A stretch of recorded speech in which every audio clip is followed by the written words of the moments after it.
पूछ रहा हूं, ये लव जिहाद लॉफुल एक्टिविटी है या अनलॉफुल एक्टिविटी है? अनलॉफुल एक्टिविटी है। और अनलॉफुल एक्टिविटी से निपटने के लिए अनलॉफुल एक्टिविटी एक्ट है, लेकिन यूज नहीं किया जा रहा।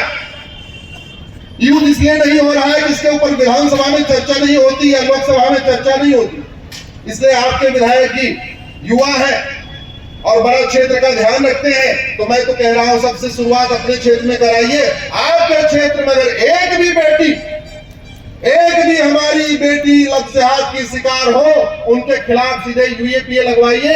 अगर आपके कप्तान साहब ना माने, हमारी बात कराइए, मैं उनको समझाऊंगा। यूएपीए फिट बैठता है ऐसे लोगों पे लगाने का। वाला आईपीसी खत्म हो गया, नया वाला बीएनएस आ गया है। मैं आपसे पूछ रहा हूं, ये लव जिहाद एकाएक होता है या प्लान करके होता है या ऑर्गेनाइज करके होता है? ऑर्गेनाइज करके होता है।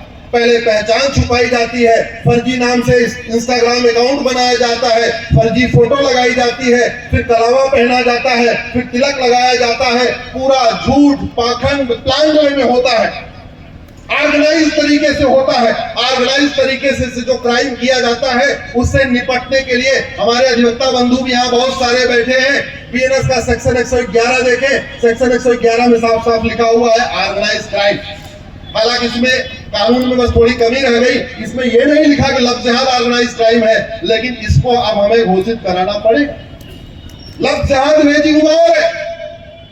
लव जिहाद हमारे संविधान के लिए खतरा है। लव जिहाद हमारी संप्रभुता के लिए खतरा है। लव जिहाद हमारी सोच के लिए खतरा है। लव जिहाद हमारे त्योहार के लिए खतरा है। लव जिहाद हमारे परिवार के लिए खतरा है। इसलिए अब समय आ चुका है, जो लोग लव जिहाद करते हैं, जो लव जिहादियों की मदद करते हैं, जो उनको दाएं से बाएं से आगे से पीछे से किसी भी तरीके से डायरेक्ट और इनडायरेक्ट मदद करते हैं, उन लोगों के खिलाफ एनएसए लगाया जाए, यूएपीए लगाया जाए, वेजिंग वॉर की धारा लगाया जाए, ऑर्गेनाइज क्राइम की धारा लगाई जाए। और मैं तो कहता हूं, इस लव जिहाद को एक्ट ऑफ टेररिज्म डिक्लेयर करते हुए आतंकवाद की भी धारा लगाई जाए, क्योंकि आतंकवाद किसी को गोली मार देता है, एक परिवार कम होता है, लेकिन अगर वो बेटी को ले जाता है तो एक तरीके से पूरा वंश खत्म हो जाता है। इसलिए लव जिहाद आतंकवाद से भी ज्यादा खतरनाक है। इसलिए ये लव जिहाद करने वालों पे आतंकवाद की भी धारा लगनी चाहिए।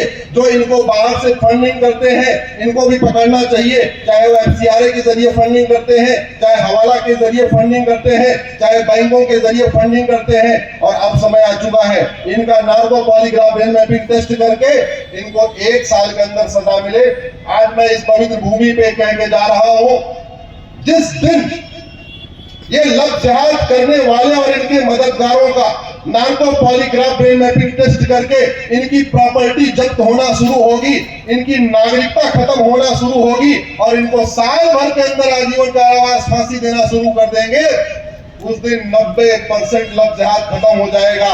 और एक बात याद रखिएगा, अधर्म का नाश किए बिना धर्म की जय नहीं।